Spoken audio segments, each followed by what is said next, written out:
Come on, Fraser.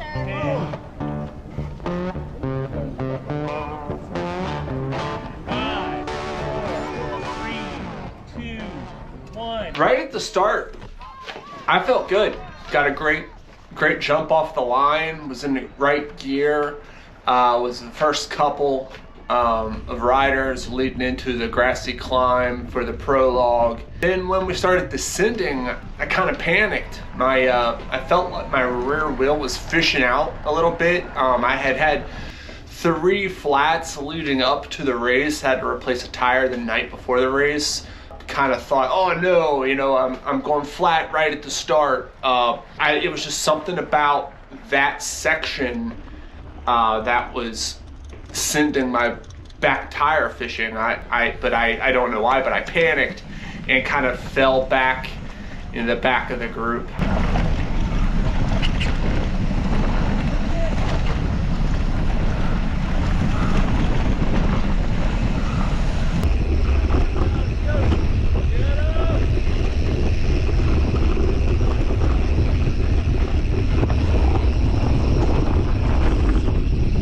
So at the 2-minute mark, we were still bunched up.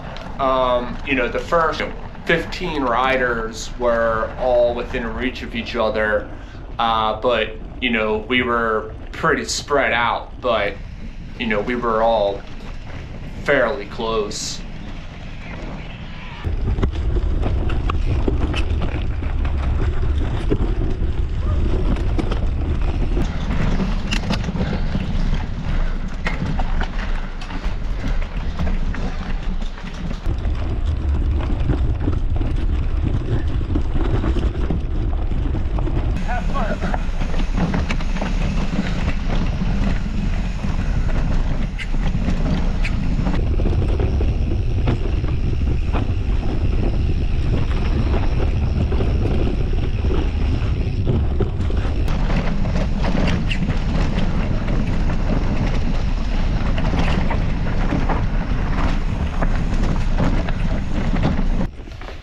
So in these sections, I legitimately thought that I was going to excel. I was very confident, had really good pre-ride through these sections, but I just fell short.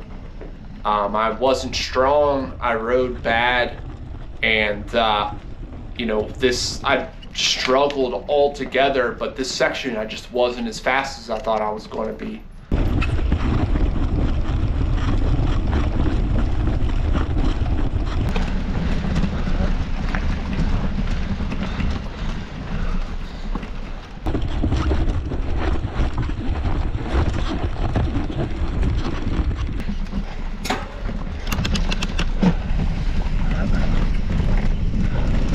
So once we reached the lake after this wooded section with the berms and the good trails, you know, we reached the lake, and once we reached this lake section, the leaders were well outside of reach.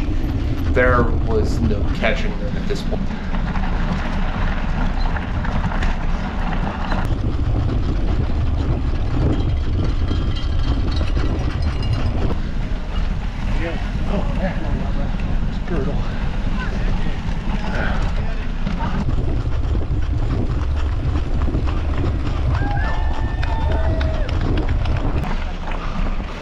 We came through the pit area, and you can start to see the climb, you know, where you're going to be going up. And by the time we went through the pit area, we reached the start of the climb, the leaders were already, I could see them already up at the apex of the climb. So at this point, I was like, okay, well, I'm 2-3 minutes down in that short amount of time, and I was like, I knew I was not riding well. And at that point, I did start getting pretty discouraged.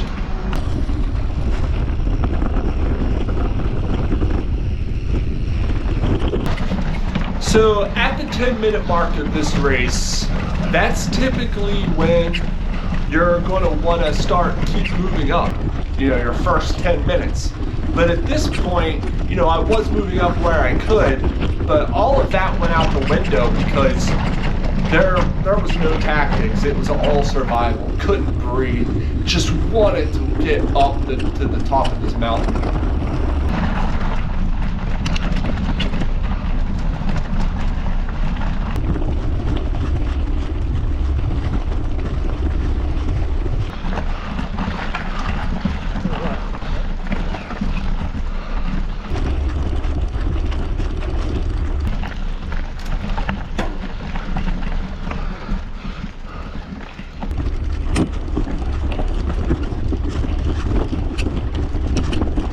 So when I got to the climb, I started having trouble breathing.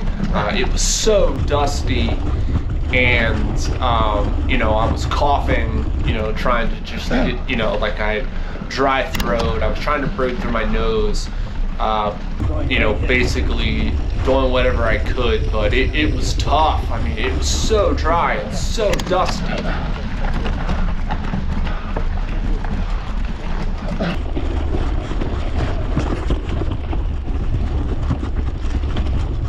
Guy two, really sorry.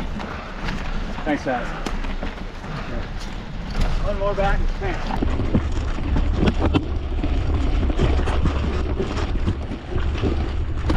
So the class that started after us started 2 minutes after us, and they had caught us already. I was so surprised. I mean, this climb was brutal, and if you're not feeling it, you could get caught fairly quickly. But I was surprised that they were already catching us, and it really made an impact on my ride by, you know, constantly moving over for them, which is not their fault, but, you know, it was just frustrating that I let myself get into that position. I mean, last year, I wasn't caught till by the group behind me, by, you know, like maybe the start of the descent.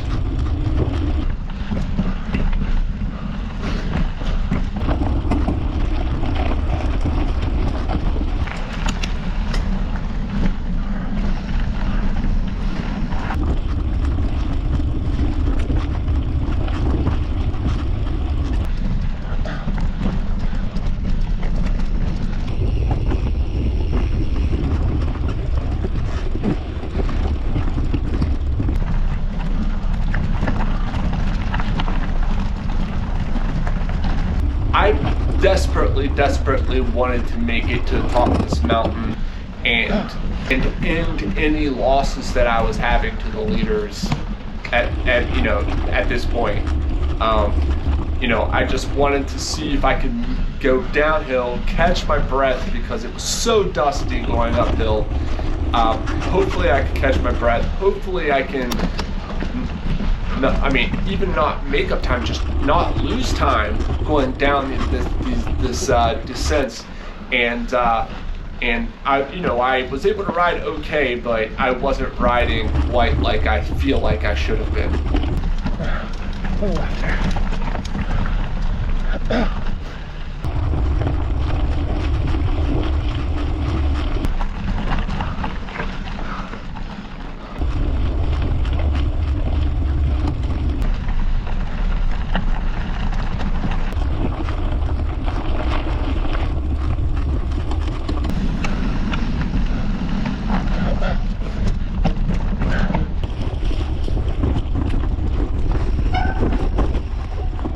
The descending was really fun. I do like descending when there's rocks, but it's fast and you have to like kind of choose a line. I really do like that kind of descending. It's where I excelled at in the previous race at French Creek, and I was hoping that I could carry that success over to this race. Not necessarily carry over, but my confidence early on did kind of carry over.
got into the heckle pit, I understood what pro riders have to go through. I mean, typically we don't have any spectators, maybe one or two in the at a time in the woods, but there were a lot of spectators in this section, which was kind of unnerving because it's extremely technical section. So riding these technical sections requires a lot of focus, and with people yelling, and it is pretty distracting. So but there were only, I don't know, 20, maybe 30 people at any given point in this section. So I can only imagine if there were hundreds or thousands.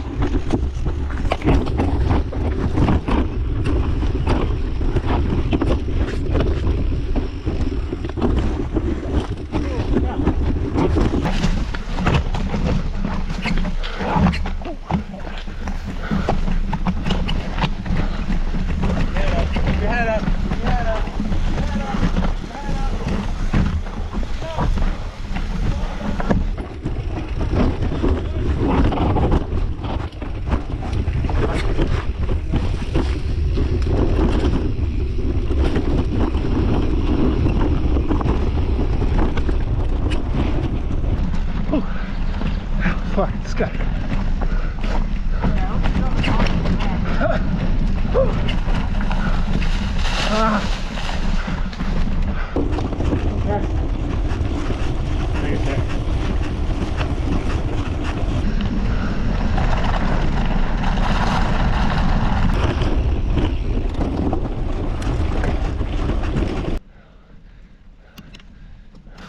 On lap 1, I took the A line, which proved to be the slowest line, which was confusing because typically you take the more dangerous line, it's faster, but you take the safer line and it's slower, but the safer line was faster. I did, from lap 2 and 3, start taking the B line.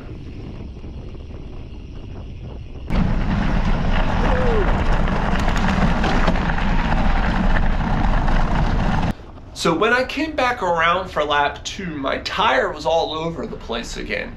I was so confused. I was like, I'd get on a gravel and it would just start fishtailing. I had no traction. I thought maybe my through axle was coming loose. Maybe I had some loose bearings. At one point, I did miss shift and I had to get off the bike. I did wobble my wheel back and forth, but there was no movement. So I really don't know what was going on, but it really was playing head games with me throughout the race.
So coming through this lap, I saw a bike seat, literally in the middle of the course. Like, did anybody else see that? Like, who lost a bike seat and didn't go back to get it? It's kind of weird.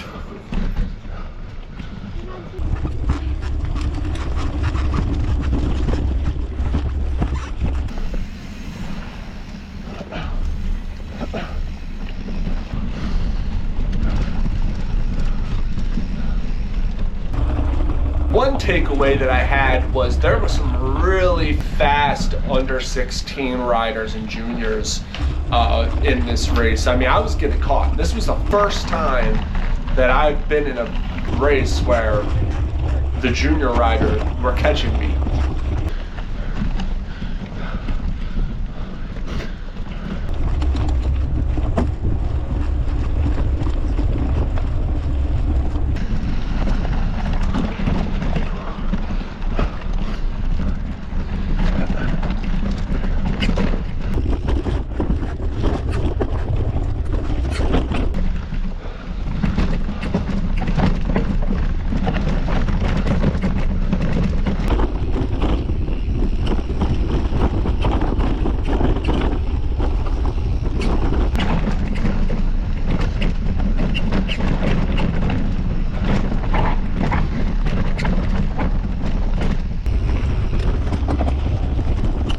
Beginning lap 2, I really cut this climb up.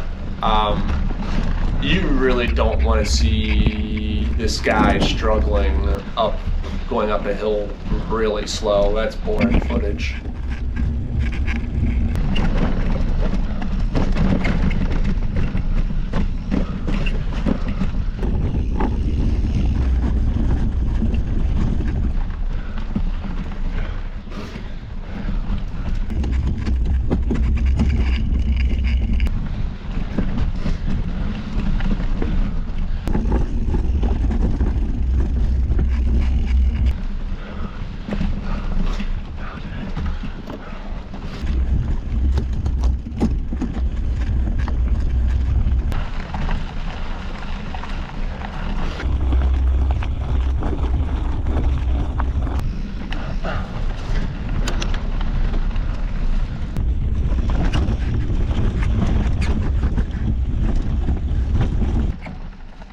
When I reached the descent on lap 2, it did go a little bit better for me.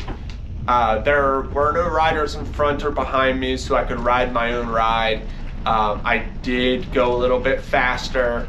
I did pick lines a little bit better. So all in all, lap 2, I mean, my time was worse because of the climbing, but my descending was way better.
3 didn't go any better for me than lap 1 and 2. I didn't necessarily do much worse.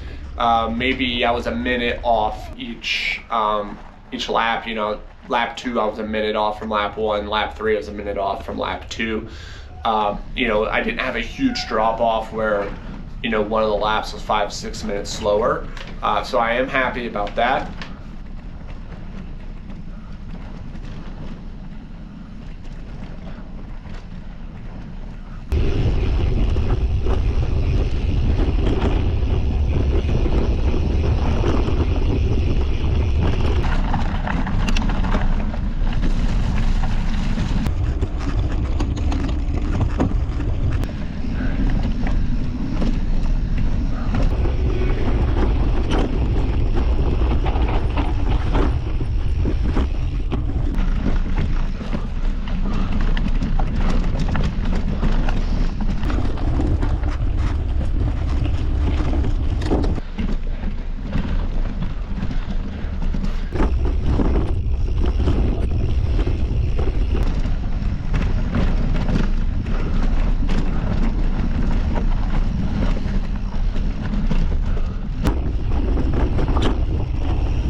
Point in the race, I'm riding by myself, and I start contemplating things, and it's like I just have come to the conclusion that I need a coach. At this point, I just feel like I've plateaued. Constantly. I hit walls, and now I'm at the point where I have little acceleration. I feel like my intensity is lower this year than it was last year, which, I feel like I'm in better shape. Well, I am in better shape, but how can I get better?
left here.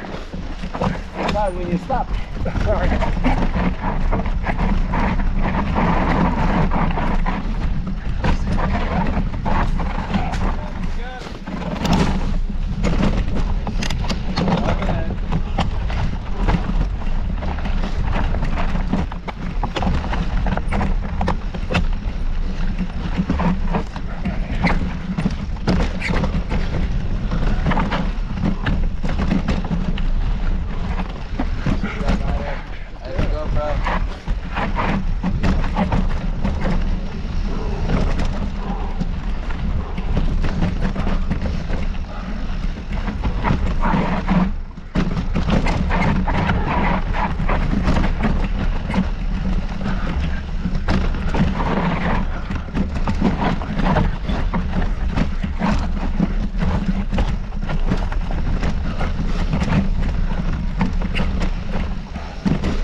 So I'm pretty disappointed in my performance overall.